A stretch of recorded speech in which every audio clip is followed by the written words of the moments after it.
So guys welcome back to my YouTube channel. ये है chapter first nutrition in plant. तो सबसे पहले इसका इंट्रोडक्शन देख लेते हैं कि बेसिकली न्यूट्रिशन इन प्लांट होता क्या है।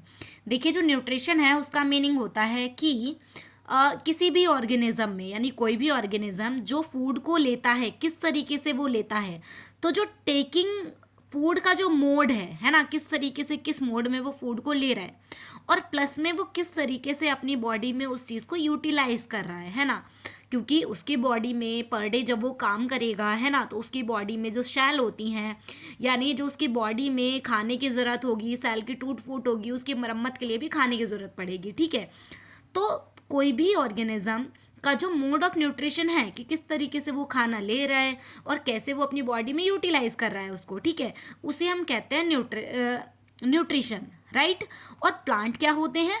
प्लांट बेसिकली टू टाइप के होते हैं, एक तो होते हैं ग्रीन प्लांट और एक होते हैं नॉन ग्रीन प्लांट। अब ग्रीन प्लांट कौन से होते हैं? ग्रीन प्लांट बेसिकली एक लिविंग बॉडी होती है जिसके पास क्लोरोफिल होता है, उसे हम बोलेंगे green plant. What is a chlorophyll? Chlorophyll एक ग्रीन पिगमेंट होता है जिसकी वजह से हमें पेड़ों की पत्तियां, पेड़ कैसे दिखते हैं? ग्रीन कलर के दिखते हैं।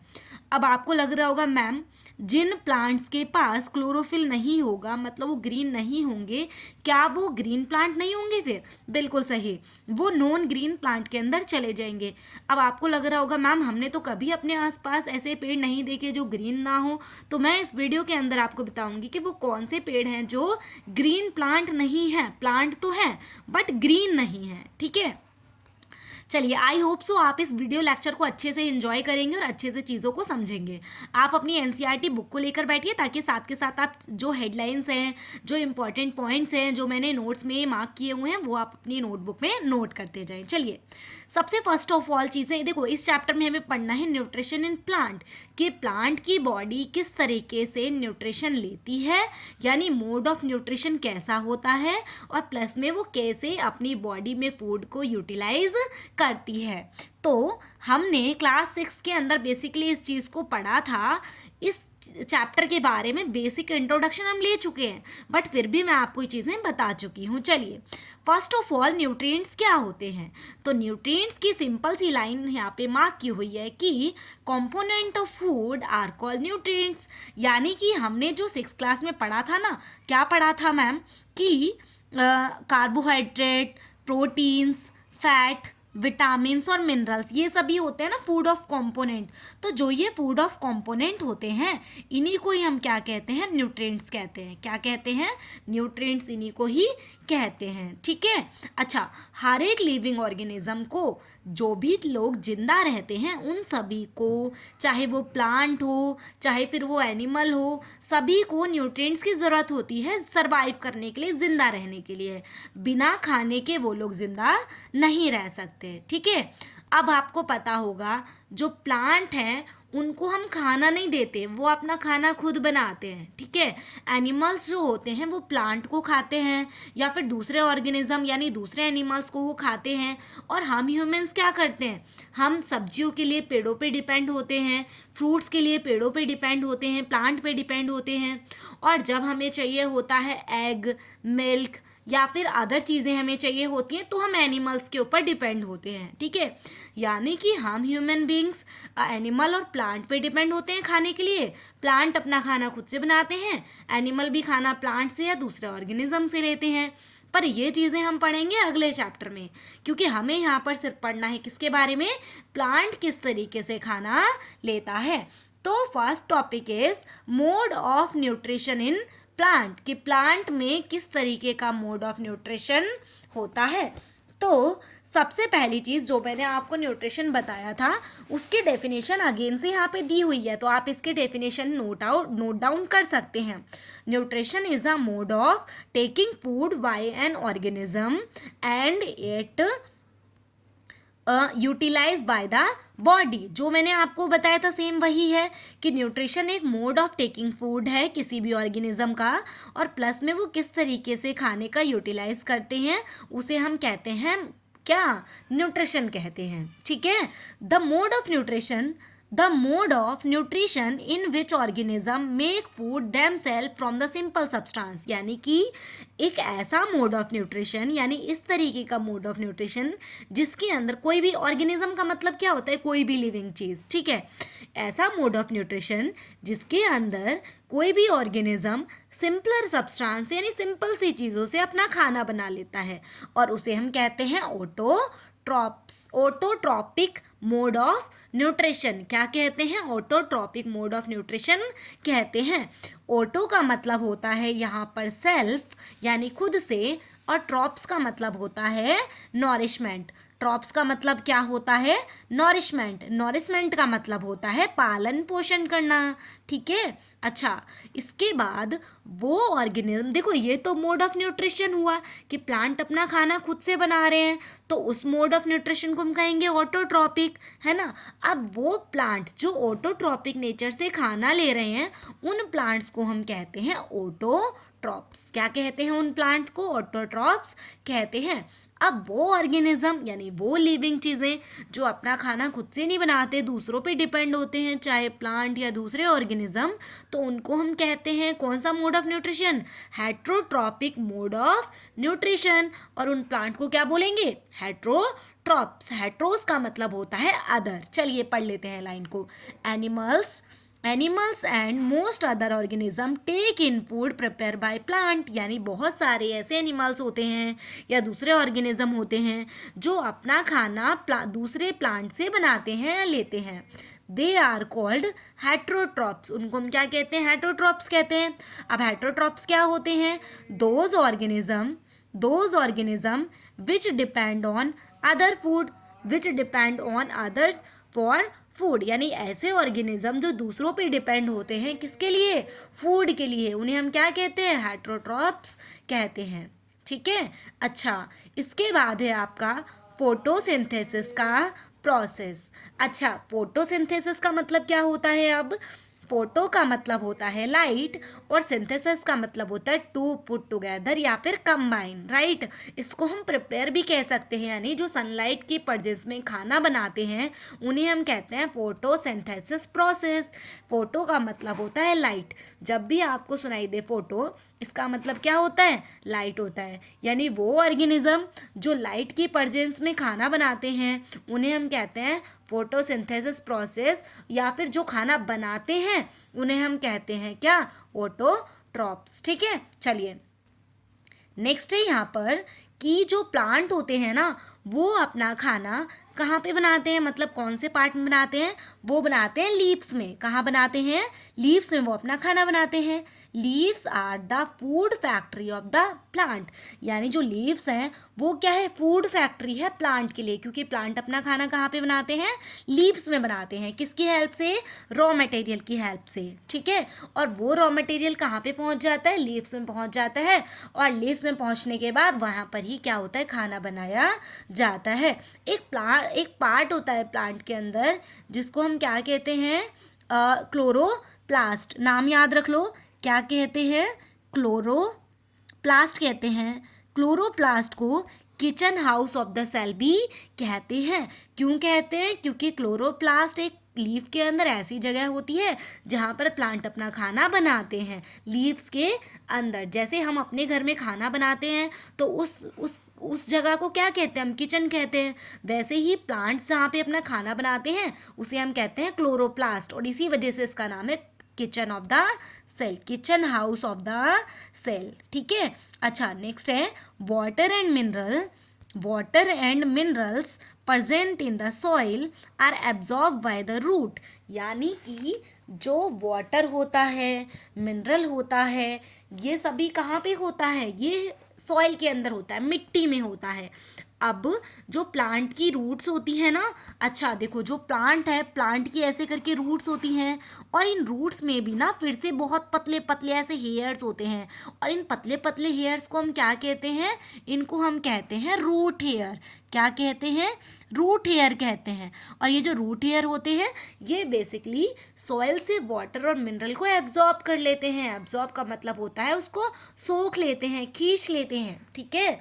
और जिसके बाद वो कहाँ पहुँच जाते हैं, लीव्स में पहुँच जाते हैं। अच्छा, एक चीज़ याद रखो, जाइलम और फाइलम ये दो टिश्यू होते हैं, जाइलम और फाइलम, जाइलम और फ्लोएम, ये दो क्या होते हैं, टिश्यू होते हैं, जिसमें कि जाइलम बेसिकली प्लांट के अंदर वाटर ट्रांसपोर्ट का काम करता है, यानी प्लांट में जो वाटर को एक जगह से दूसरी जगह पहुंचाता है उसे हम कहते हैं जाइलम, और जो फूड पहुंचाता है उसे हम कहते हैं फ्लोएम। कैसे याद रखोगे, क्योंकि मैम ये तो बहुत ज़्यादा ज़रूरी है किसी चीज़ को याद रखना। यानी जाइलम जो है, जाइलम को आप रिलेट कर लो, किससे रिलेट करना है, जल से रिलेट करना है। जल का मतलब क्या होता है, वाटर होता है, पानी होता है, यानी जो वाटर को ट्रांसपोर्ट करता है वो है जाइलम टिश्यू। फाइलम को रिलेट कर लो फूड से, यानी फूड को कौन ट्रांसप्लांट करता होगा, वो करता है फाइलम टिश्यू। और जाइलम और फाइलम मिलके बनाते हैं वास्कुलर टिश्यू। क्या बनाते हैं, वास्कुलर टिश्यू या वास्कुलर बंडल इसको कहते हैं। ये एक एक्स्ट्रा पॉइंट हुआ आपके लिए। नेक्स्ट है, यहाँ पर जो ये सारी चीज़ें इसने एब्जॉर्ब कर ली और लीव्स में पहुँच गई। अब बोल रहे हैं कार्बन डाइऑक्साइड जो है वो एयर में होता है। हमें पता है कि कार्बन डाइऑक्साइड कहाँ होता है, एयर में होता है, क्योंकि जब हम सांस को अंदर लेते हैं तो हम ऑक्सीजन को अंदर लेते हैं, यानी एयर लेते हैं, एयर में ज़्यादातर ऑक्सीजन होता है। और जब हम सांस को बाहर छोड़ते हैं तो उसमें क्या होता है, कार्बन डाइऑक्साइड होता है। कार्बन डाइऑक्साइड का फॉर्मूला होता है CO2, और ये CO2 जो एटमॉस्फेयर में आ जाता है ये प्लांट अपने पास ले लेते हैं, खींच लेते हैं। अब प्लांट वो कहाँ से लेते होंगे, तो वो एयर से लेते हैं, ठीक है। अच्छा, थ्रू द टीनी पोर्स, किसके थ्रू, टीनी पोर्स के थ्रू लेते हैं। पहले आप इन चीज़ को समझो, उसके बाद में ये पॉइंट समझा दूंगी आपको, ठीक है। अच्छा, वो कहाँ से लेते हैं, लीफ होती है ना, लीफ के ऊपर बहुत छोटे छोटे टीनी पोर्स होते हैं जिनको आप माइक्रोस्कोप से देख सकते हैं। अच्छा, माइक्रोस्कोप क्या होता है, माइक्रोस्कोप एक ऐसा डिवाइस होता है, इंस्ट्रूमेंट होता है जिसकी हेल्प से ना आप छोटी छोटी चीज़ों को बहुत बड़ा करके देख सकते हो, ठीक है। अच्छा, तो बहुत टीनी पोर्स होते हैं, बहुत छोटे छोटे पोर्स होते हैं, पोर का मतलब होल होते हैं, जिनकी हेल्प से कार्बन डाइऑक्साइड लीफ के अंदर जा पाती है। और ये जो पोर्स है ना, these pores are surrounded by the guard cell, और ये पोर्स बेसिकली सराउंड मतलब इसके चारों तरफ गार्ड सेल होती है जो बेसिकली इस पोर्स को ओपन और क्लोज करने में हेल्प करते हैं। और ये जो पोर होते हैं ना, इनको हम कहते हैं स्टोमेटा पोर। चलो आ जाओ इन चीज़ को समझते हैं। चलो, you have seen that building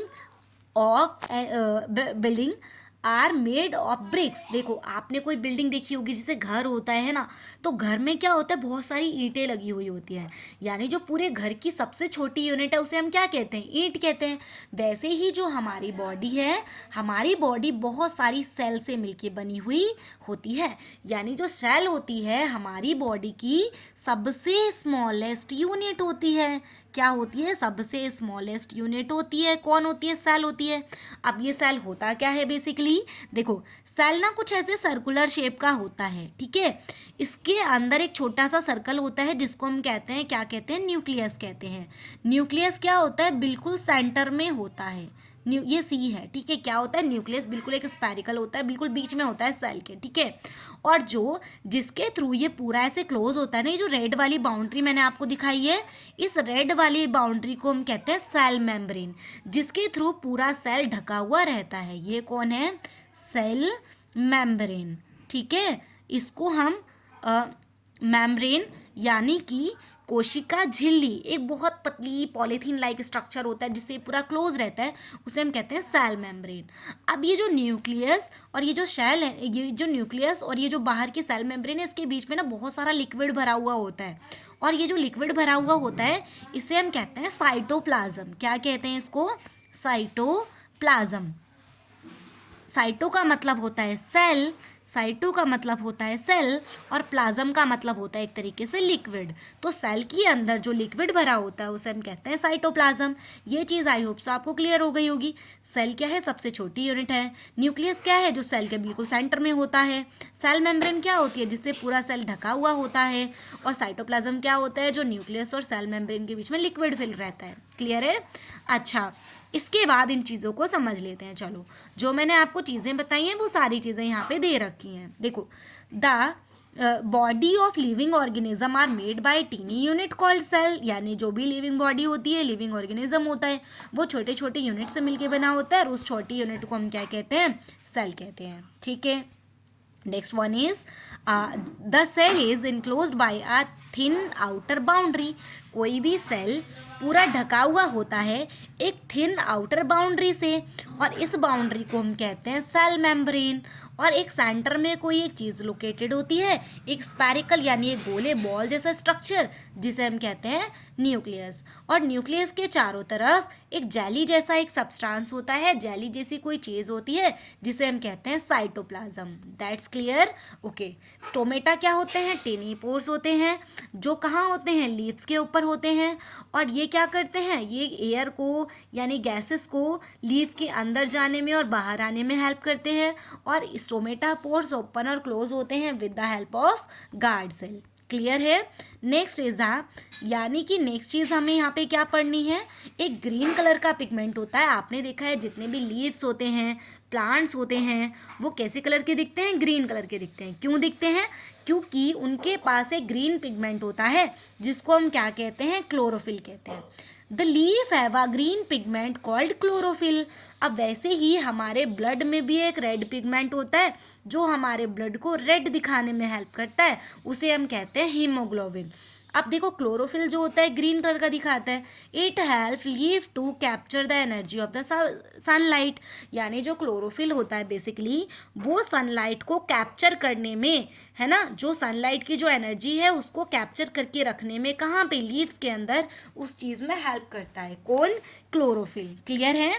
अच्छा, जो ये एनर्जी होती है जो सिंथेसाइज होती है, जिसके थ्रू प्लांट अपना खाना बना पाते हैं, तो ये जो सिंथेसाइज ऑफ मतलब ये जो सिंथेसाइज ऑफ फूड है आकर in the presence of sunlight, it is called photosynthesis. यानी कि कार्बन डाइऑक्साइड, वाटर और यहाँ पर लाइट, क्लोरोफिल, इन सभी के प्रेजेंस में जो एक रिएक्शन होती है, जो एक प्रोसेस होता है खाना बनाने का, उसे हम कहते हैं फोटोसिंथेसिस। फोटो का मतलब होता है लाइट, सिंथेसाइज का मतलब होता है टू कंबाइन या to together, to put together. ठीक है? अच्छा, इसके बाद यहाँ पर दे रखा है द सन इज। अच्छा देखो, प्लांट पूरी अर्थ पर एक प्लांट ही ऐसे ऑर्गेनिज्म है जो सनलाइट का यूज़ करके खाना बनाते हैं। ठीक है? और ये सोलर एनर्जी को यानी सन की एनर्जी से केमिकल एनर्जी में चेंज कर देते हैं। The sun is a unlimited source of energy. जो सन है वो अनलिमिटेड सोर्स ऑफ एनर्जी, यानी उससे आप बहुत सारी एनर्जी, कितनी भी एनर्जी आप ले सकते हो। फॉर ऑल लिविंग ऑर्गेनिज्म, यहाँ पे कोई भी लिविंग ऑर्गेनिज्म है वो कितनी भी एनर्जी वहाँ से ले सकता है। ठीक है? In the absence of photosynthesis there would not be any food. यानी कि बोल रहे हैं क्या अगर फोटोसिंथेसिस नहीं होगा तो क्या कोई भी फूड नहीं बनेगा? देखो यहाँ पर अगर कोई भी फोटोसिंथेसिस का प्रोसेस नहीं हुआ तो प्लांट अपना खाना नहीं बनाएंगे। प्लांट अपना खाना नहीं बनाएंगे तो वो हमें ऑक्सीजन कैसे देंगे? अगर वो हमें ऑक्सीजन नहीं देंगे तो हम सर्वाइव नहीं कर सकते, है ना, क्योंकि हम ऑक्सीजन लेते हैं, ब्रीथ इन करते हैं, तभी तो हम ब्रेथ आउट करते हैं कार्बन डाइऑक्साइड को। तो जब हम ऑक्सीजन लेंगे ही नहीं तो कार्बन डाइऑक्साइड कैसे ब्रेथ आउट करेंगे? तो यहाँ पर बेसिकली हम यानी ह्यूमन बॉडी और प्लांट बॉडी आपस में क्या होते हैं? डिपेंडेंट होते हैं। ठीक है? बाय साइड हम देखते हैं कि जो लीफ होती है ना, लीफ क्या होती है? लीफ के बाहर भी यानी जो ग्रीन कलर की डंडियाँ होती हैं और अदर पार्ट्स होते हैं, स्टेम होती हैं, वहाँ पर भी फोटोसिंथेसिस का प्रोसेस पॉसिबल है। यानी कि आप सोच रहे होंगे कि जहाँ पर सनलाइट, जिनके पास लीफ नहीं होती जिन प्लांट के, तो क्या वो फोटोसिंथेसिस का प्रोसेस नहीं कर सकते? तो इसी वजह से यहाँ पर ये लाइन दे रखी है, क्योंकि देखिए डेजर्ट में जो प्लांट होते हैं ना, उनकी लीफ ना प्रॉपर जैसी हमारी लीव्स होती हैं वैसी लीफ नहीं होती, उनकी कुछ अलग ही टाइप की, ऐसे कैक्टस प्लांट आपने देखा होगा तो उसकी लीफ कुछ अलग टाइप की होती है। तो उनके जो स्टेम होते हैं उनके अंदर फोटोसिंथेसिस का प्रोसेस होता है। ठीक है? और of all organism is produce during a photosynthesis, ये तो हम ऊपर ही पढ़ चुके हैं। ये रिएक्शन होती है बेसिकली, यानी कार्बन डाइऑक्साइड, वाटर, देखो कार्बन डाइऑक्साइड का फॉर्मूला होता है CO2, वाटर का फॉर्मूला होता है H2O। ये सनलाइट और क्लोरोफिल के प्रेजेंस में रिएक्शन होती है। और क्लोरोफिल क्या होता है? ग्रीन पिगमेंट होता है। और ये क्या प्रोड्यूस करता है? कार्बोहाइड्रेट और ऑक्सीजन। कार्बोहाइड्रेट का फॉर्मूला होता है C6H12O6, this is a glucose, this is a glucose. और ऑक्सीजन का फॉर्मूला क्या होता है आपका, ये होता है आपका O2। क्लियर है। अब यहाँ पर गार्ड सेल, स्टोमेटा, पोर्स, इन सभी का स्ट्रक्चर दे रखा है, तो आप इसको इजीली देख सकते हैं। During the process of oxygen is release, जब ऑक्सीजन रिलीज होती है तो इस प्रोसेस के दौरान हम क्या देखते हैं कि the presence of starch in the leaf indicate the occurrence of photosynthesis. जो भी प्लांट के अंदर जो स्टार्च होता है वो बेसिकली इंडिकेट करता है कि वहाँ पर फोटोसिंथेसिस का प्रोसेस हुआ है। और स्टार्च ऑल्सो कार्बोहाइड्रेट, यानी जो स्टार्च होता है वो क्या है, एक तरीके का कार्बोहाइड्रेट है। तो हम यहाँ पर कार्बोहाइड्रेट की जगह पर ग्लूकोज भी लिख सकते हैं, जो मैंने आपको फॉर्मूला बताया था। यहाँ पर हमें एक एक्टिविटी दे रखी है, इसके आगे वाला वीडियो मैं आपको नेक्स्ट वीडियो लेक्चर में बताऊंगी, क्योंकि वीडियो काफ़ी ज़्यादा लंबा हो रहा है। तो हम नेक्स्ट वीडियो में मिलते हैं, इस वीडियो को आगे कंटिन्यू करेंगे इस चैप्टर को। तो आई होप सो वीडियो आपको हेल्पफुल लगी होगी, आपने वीडियो लेक्चर को काफ़ी अच्छे से इन्जॉय करा होगा। ऐसे ही और वीडियो के लिए चैनल को सब्सक्राइब कर लीजिए, बेल आइकन को क्लिक कर लीजिए, ताकि आने वाले और वीडियो का नोटिफिकेशन आपको तुरंत ही मिल जाए। Thank you so much watching this video।